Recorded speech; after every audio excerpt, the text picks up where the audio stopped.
আসসালামু আলাইকুম। হোসনারাস কিচেন মানে নতুন নতুন রেসিপি ক্রিয়েট করা। আজ আমি নতুন রেসিপি করে দেখাবো। ক্ষীরকদম মিষ্টি কেনা পছন্দ করে, আর যদি হয় বাড়িতেই তৈরি করা, তাহলে তো কোনো কথাই নেই। এই রকম ক্ষীরকদম মিষ্টি আপনারা দোকানেও কিনতে পাবেন না। আজ আমি খুবই সহজভাবে এই ক্ষীরকদম মিষ্টি বানিয়ে দেখাবো। যে কেউ খুব সহজে বানাতে পারবে। আশা করছি আপনাদের ভালো লাগবে। তাহলে চলুন দেখে নিই। প্রথমে ছানা কেটে নিব। এর জন্য চুলায় প্যান বসে দিয়েছে আর দিয়ে দিচ্ছি লিকুইড দুধ। এখানে আমি 3 কাপ লিকুইড দুধ নিয়েছি, গরুর দুধ। আপনারা যে কোনো লিকুইড দুধ নিতে পারবেন। এখন আমি নেড়েচেড়ে জাল করে বলক তুলে নিব। ভালোভাবে বলক তুলে নিতে হবে। বলক উঠে আসলে আমি চুলা অফ করে দিব। চুলা অফ করে একটু তাপমাত্রা কমিয়ে নিতে হবে। তারপরে ভিনেগার দিব। এখানে 2 টেবিল চামচ ভিনেগারের সাথে 2 টেবিল চামচ পানি মিক্স করে নিয়েছি, দিয়ে দিচ্ছি।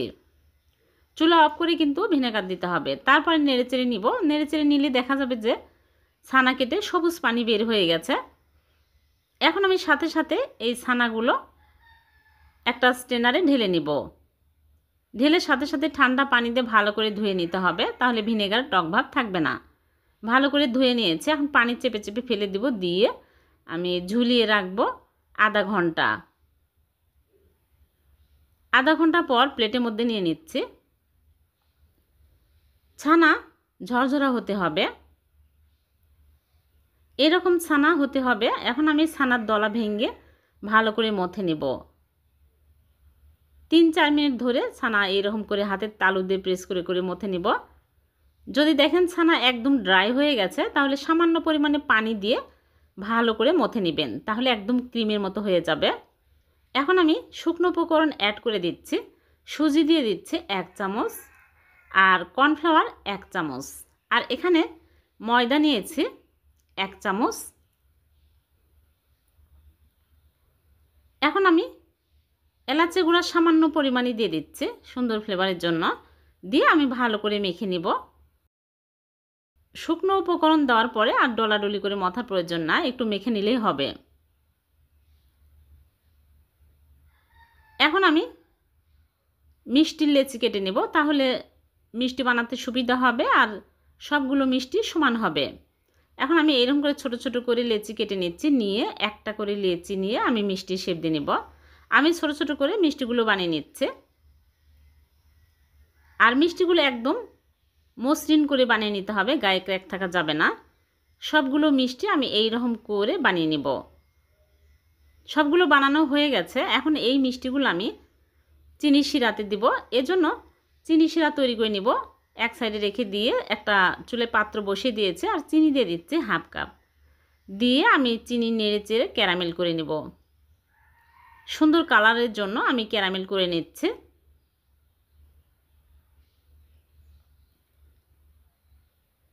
বেশি কালার করব না, তাহলে পুড়ে তিতা হয়ে যায়। যখন চিনি গলে সুন্দর কালার আসবে, তখনই এর মধ্যে দিয়ে দেব পানি। এর চেয়ে বেশি কালার করা যাবে না। দেখুন অনেক সুন্দর কালার আসছে। এখন আমি পানি দিয়ে দিচ্ছি। এখানে 3.5 কাপ পানি দিয়ে দিচ্ছি। যেহেতু পরে আমি পানি অ্যাড করব না, এর জন্য একবারে 3.5 কাপ পানি দিয়ে দিলাম।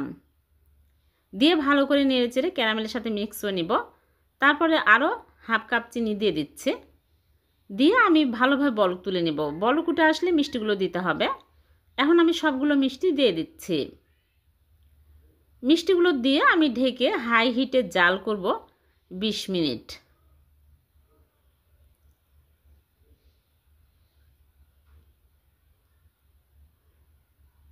আর 5 মিনিট পর আমি ঢাকনা খুলে মিষ্টিগুলো আলতো করে নেড়েচেড়ে দিব।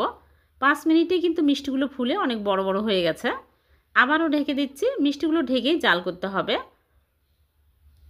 5 মিনিট পর পর ঢাকনা খুলে মিষ্টিগুলো ভালো করে নেড়েচেড়ে দিব।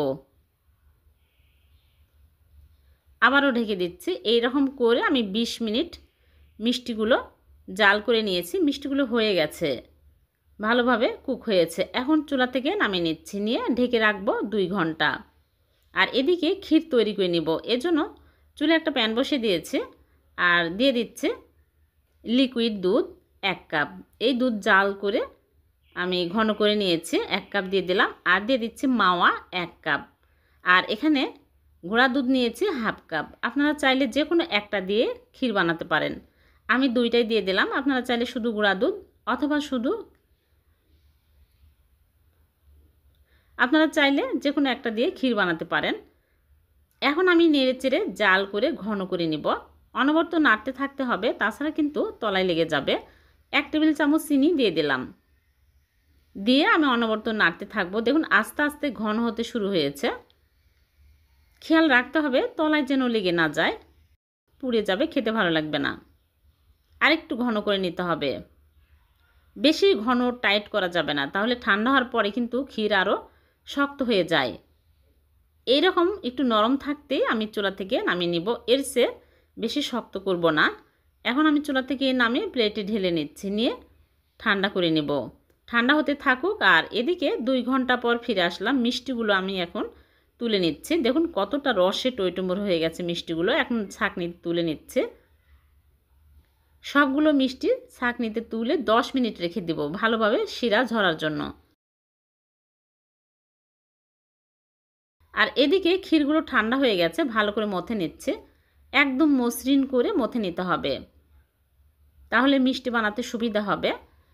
এখন আমি এইরকম করে অল্প অল্প করে নিয়ে গোল করে বাটির মতো করে তারপরে যে মিষ্টিগুলো শিরা ঝরিয়ে রেখেছে ওই মিষ্টিগুলো একটা করে এরকম করে মাঝখানে দিয়ে ভালো করে মুখটা আটকে নিব। তারপরে গোল করে নিচ্ছে, হয়ে গেল একটা। এইরকম করে সবগুলো মিষ্টি ক্ষীর দিয়ে মরিয়ে নিব। খুবই সুস্বাদু এই মিষ্টিগুলো। আপনারা বাড়িতে অবশ্যই একবার ট্রাই করবেন। ভালো করে বল বানিয়ে নিতে হবে, তাহলে মিষ্টিগুলো দেখতে সুন্দর লাগবে। সবগুলো মিষ্টি আমি এইরকম করে ক্ষীর দিয়ে মরিয়ে নিয়েছি। এখন এই মিষ্টিগুলো আমি নর্মাল ফ্রিজে রেখে দিব ঠান্ডা হওয়ার জন্য। ঠান্ডা হলে ভালোভাবে সেট হবে, তখন বের করে কেটে আপনাদেরকে দেখাবো। ফিরে আসলাম, নর্মাল ফ্রিজ থেকে বের করে নিয়ে আসলাম। দেখুন মিষ্টিগুলো সেট হয়ে গেছে। এখন একটা নাইফ দিয়ে খুবই সাবধানে মাঝখানে আমি কেটে নিচ্ছি। মিষ্টিগুলো খুবই মজার হয়েছে, রসালো, জুসি, দানাদার। দেখুন কত সুন্দর হয়েছে দেখতে। যেমনই সুন্দর, খেতে কিন্তু তেমনই মজাদার। আর খুবই সহজ এই মিষ্টি বানানো। যে কেউ ঝটপট বানিয়ে মিষ্টি খেতে পারবেন। এই মিষ্টির দোকানেও কিনতে পারবেন না এইরকম এত সুন্দর মিষ্টি। আর খেতে অনেক টেস্টি হবে। দেখুন কতটা রস বের হচ্ছে, একদম রসে টইটম্বর হয়ে গেল। ভীষণ মজাদার রসকদম মিষ্টি। ভিডিওটি ভালো লাগলে লাইক, কমেন্ট, শেয়ার করে দিবেন। চালের গুঁড়া দিয়ে ভীষণ সুস্বাদু করে দানাদার মিষ্টি বানিয়ে দেখাবো। এই মিষ্টি খাওয়ার পর কেউ বুঝতেই পারবে না যে চালের গুঁড়া দিয়ে তৈরি করা এই মিষ্টি। খুবই টেস্টি হবে। ভালো লাগলে লাইক, কমেন্ট, শেয়ার করে দিবেন। তাহলে চলুন দেখে নিই। প্রথমে চুলায় প্যান বসিয়ে দিয়ে দিচ্ছি ঘি 1 চামচ। ঘি যখন মেল্ট হয়ে যাবে তখন আমি দিয়ে দিব চালের গুঁড়া। এখানে আমি পোলাওয়ের চালের গুঁড়া নিয়েছি 1 কাপ। আপনারা যে কোনো চালের গুঁড়াই নিতে পারবেন। এখন আমি ভালো করে নেড়েচেড়ে ভেজে নেব। পোলাওয়ের চালের গুঁড়ার মিষ্টি তৈরি করলে মিষ্টি খেতে বেশি টেস্টি হয়। এখন হালকা আঁচে নেড়েচেড়ে 5-7 মিনিট ধরে ভেজে নেব, তাহলে সুন্দর ফ্লেভার পাওয়া যায় আর কাঁচা গন্ধও লাগে না। ভাজা হয়ে গেলে চুলা থেকে নামিয়ে একটা বাটিতে ঢেলে এক সাইডে রেখে দিচ্ছি। এদিকে আবার চুলায় প্যান বসিয়ে দিয়েছি আর দিয়ে দিচ্ছি লিকুইড দুধ। এখানে আমি 1.5 কাপ লিকুইড দুধ দিয়ে দিচ্ছি। তারপরে আমি মাওয়া দিয়ে দিচ্ছি হাফ কাপ। মাওয়ার পরিবর্তে গুঁড়া দুধও দিতে পারবেন, তাহলে খেতে আরও বেশি টেস্টি হবে। এখন আমি ভালো করে নেড়েচেড়ে দুধের সাথে মাওয়া মিক্স করে নিব। আর দিয়ে দিচ্ছি স্বাদ মতো লবণ।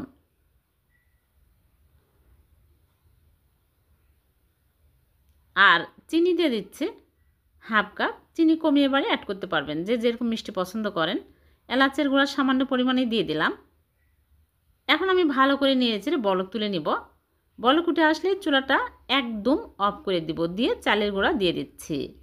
দিয়ে আমি ঢেকে রাখবো 5 মিনিট। 5 মিনিটে ভালোভাবে সিদ্ধ হয়ে গেছে।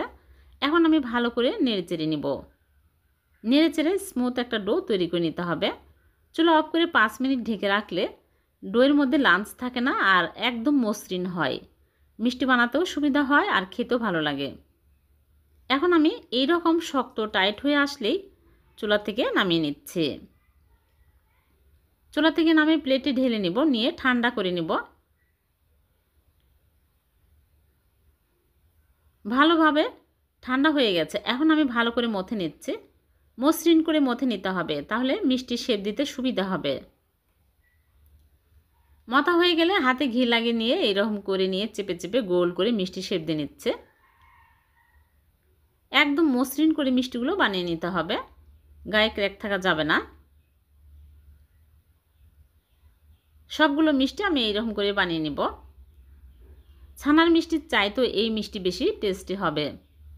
সবগুলো মিষ্টি আমি বানিয়ে নিয়েছি। এখন এই মিষ্টিগুলো আমি পানির ভাপে দিব।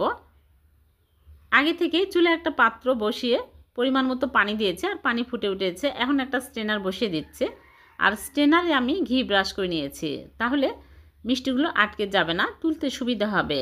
এখন সবগুলো মিষ্টি দিয়ে আমি হাই হিটে ঢেকে জাল করব 10 মিনিট।